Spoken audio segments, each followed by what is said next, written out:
Smart Ideas avec Olivier Rousseau, bonjour. Bonjour. Bienvenue, vous êtes le fondateur de FlyCup, créé en 2019 avec quelle idée?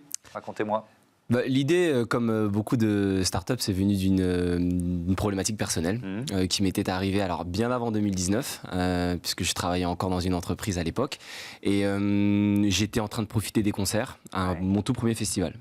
Et en profitant des concerts, au moment d'aller déjeuner, je me suis retrouvé avec la boisson, le sandwich, les frites dans les mains, et c'était impossible pour moi de manger de manière plutôt agréable, et surtout je loupais les concerts. Et donc je me suis dit que ce moment de consommation qui n'était pas très agréable, eh bien, il y avait des milliers de personnes qui le vivaient lors d'événements ou tout simplement lors de pause-déj.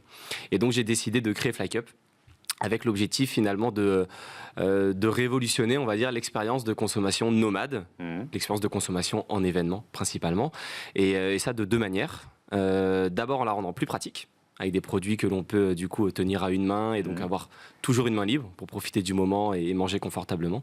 Et aussi de manière durable, puisqu'on propose des solutions qui sont soit recyclables, soit réutilisables pour réduire le nombre de déchets en événement. Et ça, vous l'avez dès le départ quand vous le créez il y a 5 ans, vous dites qu'il faut aussi que nos produits soient les plus durables. Alors la première idée était d'améliorer l'expérience.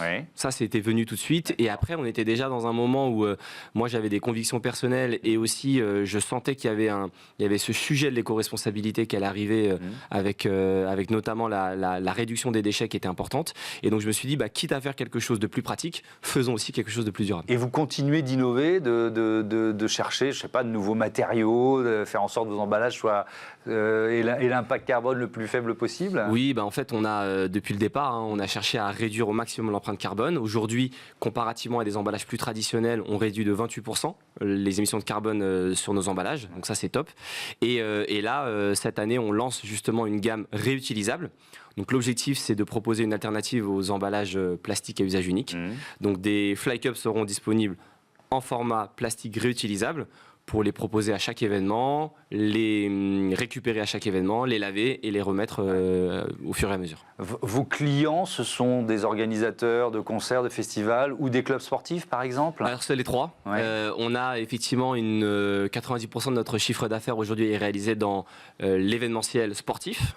Donc, on a à peu près 70% des clubs de Ligue 1, des clubs de Ligue 2. On a beaucoup de clubs de rugby aussi.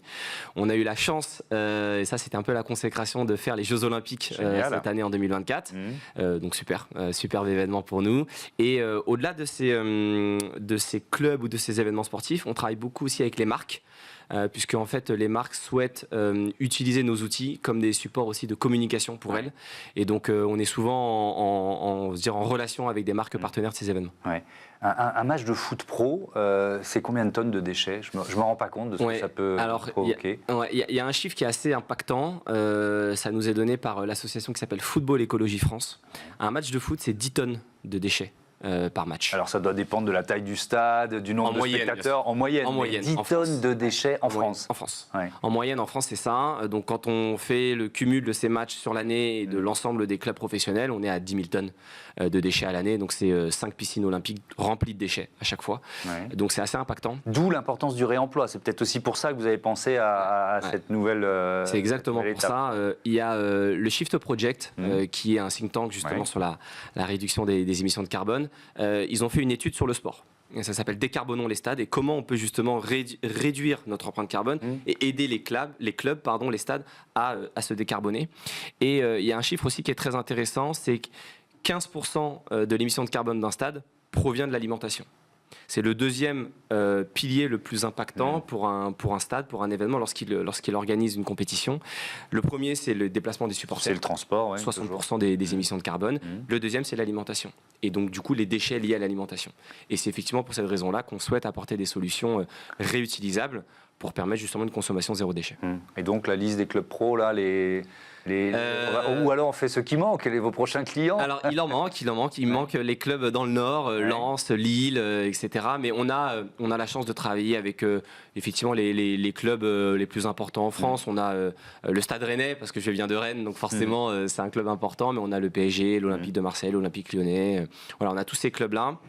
Les gros stades aussi, comme le Stade de France. Et un des objectifs de FlyCup, c'est de basculer à l'étranger. Et on commence justement avec un premier club à l'étranger à partir de ce week-end. C'est lequel? C'est en Italie. Et donc c'est la Juventus de Turin, Ah ben voilà. donc, club prestigieux, on est très content aussi. Bravo et merci d'être venu nous présenter Avec plaisir. Fly Cup. Voilà, c'est la fin de ce numéro de Smart Impact. Merci à toutes et à tous de votre fidélité. À demain.